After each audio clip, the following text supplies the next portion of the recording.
Plus de 270 pilotes ont perdu la vie au Isle of Man TT. Pensez-y un instant, nous ne parlons pas d'un circuit moderne avec d'énormes échappatoires en asphalte. Nous parlons de routes publiques, de murs de pierre, de poteaux, de maisons, de lampadaires et de motos qui dépassent les 320 km par heure. Le plus incroyable, c'est que même en sachant tout cela, les pilotes continuent de revenir année après année. Pourquoi ? Parce que pour beaucoup, gagner au TT vaut plus que n'importe quel autre trophée en motocyclisme. Et aujourd'hui, nous allons voir certains des accidents les plus brutaux jamais filmés. Des chocs à plus de 270 km par heure. Des miracles médicaux. Des carrières détruites en un instant. Et des accidents si violents qu'il est encore difficile de croire que certains pilotes aient survécu. Mais il y en a un en particulier, un que beaucoup considèrent comme l'accident le plus terrifiant de toute l'histoire moderne du TT. Et quand vous verrez ce qui s'est passé, vous comprendrez parfaitement pourquoi. Selon vous, quelle est la section la plus dangereuse du Isle of Man TT? Laissez votre réponse dans les commentaires. S'il existe un accident qui condense tout ce que le Isle of Man TT représente comme expérience humaine, c'est celui de Guy Martin en 2010. Mais pour comprendre pourquoi cet accident a eu un impact si particulier, il faut d'abord comprendre qui était Guy Martin dans ce monde. Le TT a ses légendes techniques, des pilotes formés dès leur plus jeune âge dans des académies, avec des équipes d'usines, des budgets énormes et toute l'infrastructure d'un programme professionnel derrière eux. Guy Martin n'était rien de tout cela. Il était mécanicien de camion. Un homme qui passait ses semaines sous des véhicules industriels dans un atelier du nord de l'Angleterre et qui, le week-end, devenait l'un des pilotes les plus rapides du circuit le plus dangereux du monde. Cette contradiction était exactement ce qui en faisait le favori du public. Il représentait quelque chose que la plupart des fans pouvaient reconnaître. L'idée que le talent pur, la bravoure et une obsession particulière peuvent vous amener à rivaliser avec les meilleurs du monde sans avoir besoin du pédigré officiel. En 2010, Martin était à l'un des meilleurs moments de sa carrière au TT. Il était constamment rapide depuis des saisons, toujours dans la course pour la victoire, mais sans avoir encore remporté la victoire que tout le paddock sentait être une question de temps. Cette saison, les attentes étaient réelles. Balagaré est un virage que les pilotes du TT connaissent par cœur. Le nom officiel est Balagaré, mais dans le paddock, tout le monde l'appelle Balascari, et cela dit tout. C'est un virage à grande vitesse dans lequel on entre pratiquement à l'aveugle. La trajectoire passant le long d'un mur de pierre sans aucune échappatoire. Il n'y a pas de gravier, il n'y a pas de zone d'amortissement, il n'y a pas de marge. Le mur est le mur, et il est exactement là où il se trouve depuis des décennies, parce que c'est le mur d'une propriété privée qui existait avant que le TT ne commence à passer devant. À plus de 270 km par heure, la Honda a perdu son adhérence au moment le plus critique possible. Ce qui s'est passé ensuite s'est déroulé en moins d'une seconde, mais a été enregistré par les caméras du circuit avec une clarté qui rend impossible de détourner le regard. La moto a été projetée. Guy Martin a percuté le mur avec une violence qui, selon tout calcul rationnel, aurait dû le tuer sur le coup. Le réservoir de carburant n'a pas résisté à la force de l'impact. Il a explosé. Une boule de feu a recouvert la route pendant plusieurs secondes tandis que les commissaires les plus proches couraient vers le point de l'accident sans savoir encore s'ils trouveraient quelque chose qu'ils pourraient faire. Ils l'ont trouvé vivant. Les blessures étaient graves. Des côtes cassées à plusieurs endroits, des lésions pulmonaires, des fractures vertébrales. Le genre de liste qui, dans n'importe quel hôpital du monde, génère des conversations sur la récupération à long terme, sur les activités qui seront possibles à l'avenir et celles qui ne le seront probablement pas. Le genre de liste qui, pour l'immense majorité des gens, représente un tournant permanent dans la relation avec le risque physique. Guy Martin est revenu à la compétition. Pas immédiatement, car les blessures ne le permettaient pas. Mais il est revenu, avec la même attitude, avec la même obsession pour le circuit, comme si l'accident de Balagaray était un chapitre clos et non un avertissement sur ce que le TT peut faire quand il décide de réclamer son prix. Cette réponse, cette incapacité ou ce refus de considérer l'accident comme un signe qu'il y a peut-être des limites à ne pas franchir est précisément ce qui sépare psychologiquement les pilotes du TT du reste du monde. Ce n'est pas de l'inconscience. Beaucoup d'entre eux sont des personnes extraordinairement intelligentes, réfléchies, capables d'analyser le risque avec une froideur déconcertante. Ce qui se passe, c'est que pour eux, le calcul a un résultat différent. La possibilité de gagner au TT, de boucler un tour parfait sur ce circuit, de ressentir ce qu'ils ressentent lorsqu'ils roulent à pleine vitesse sur ces routes, a une valeur qui pèse plus lourd que les conséquences potentielles, non pas parce qu'ils ignorent ces conséquences, mais parce qu'ils ont décidé, en toute conscience, de les accepter.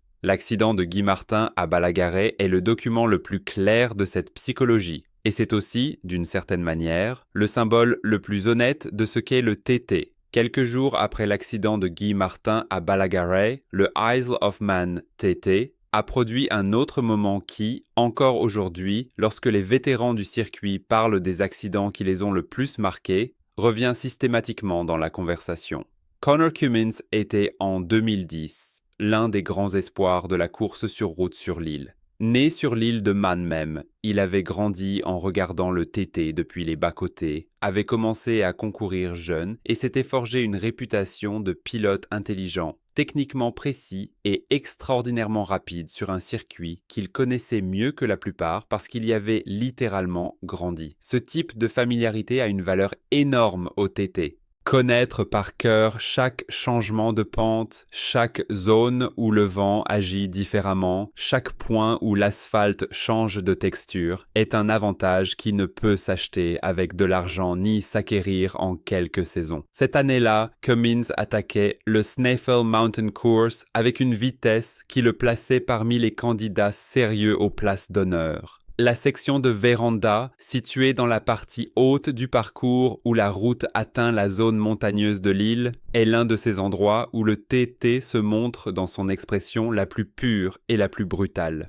Le paysage est ouvert, il n'y a pas de bâtiments qui servent de référence visuelle aux pilotes, il n'y a pas d'arbres proches. La route serpente sur un terrain qui descend drastiquement vers la vallée à certains points, et les pilotes la parcourent à des vitesses qui, dans ce contexte, semble complètement incompatible avec la nature de l'environnement. Cummins a perdu le contrôle dans ce secteur. Ce qui s'est passé ensuite a été filmé sous plusieurs angles. Et ce que montrent ces images est quelque chose que le cerveau met du temps à traiter correctement. Conor Cummins a été projeté sur le flanc de la colline, pas quelques mètres, pas une distance permettant de parler d'un impact contenu. Il a été projeté sur des dizaines de mètres en contrebas de la montagne, roulant sur une pente raide sans aucune possibilité de contrôler la trajectoire ni la vitesse de la chute. La moto a été détruite sur la route. Il a continué à rouler jusqu'à ce que la pente l'arrête. Les services médicaux du TT ont des protocoles très spécifiques pour les accidents dans les zones de montagne, car l'accès est plus compliqué et parce que la nature du terrain peut énormément compliquer l'évacuation. Dans le cas de Cummins, l'ampleur des blessures était suffisamment grave pour que les médecins arrivaient les premiers sur les lieux aient de réels doutes sur le pronostic. Les blessures comprenaient des dommages au bassin, aux genoux et à d'autres structures critiques pour toute activité physique à fort impact. Le pronostic initial pour son retour à la compétition était sombre. Quand on parle de revenir au TT après quelque chose comme ça, le problème n'est pas seulement physique, c'est que le TT exige du pilote une confiance absolue en son corps à chaque dixième de seconde. Tout doute, toute hésitation provoquée par un souvenir physique de douleur ou de limitation au moment critique d'un virage peut être précisément ce qui provoque l'accident suivant. La récupération mentale après un accident d'une telle ampleur est, à bien des égards, plus compliquée que la récupération physique. Cummins est revenu, pas en une saison, pas en deux. Ce fut un processus long, discipliné et qui a exigé une détermination difficile à comprendre de l'extérieur extérieur. Et quand il est revenu au TT, il n'est pas simplement revenu pour participer, il est redevenu compétitif. Il a de nouveau lutté pour des positions importantes sur un circuit qui l'avait presque tué dans cette même section de montagne. Ce retour est peut-être la partie la plus importante de l'histoire de cet accident, car ce qu'il dit de la psychologie des pilotes du TT va au-delà de la bravoure au sens conventionnel du terme. C'est une forme d'identité. Pour Cummins,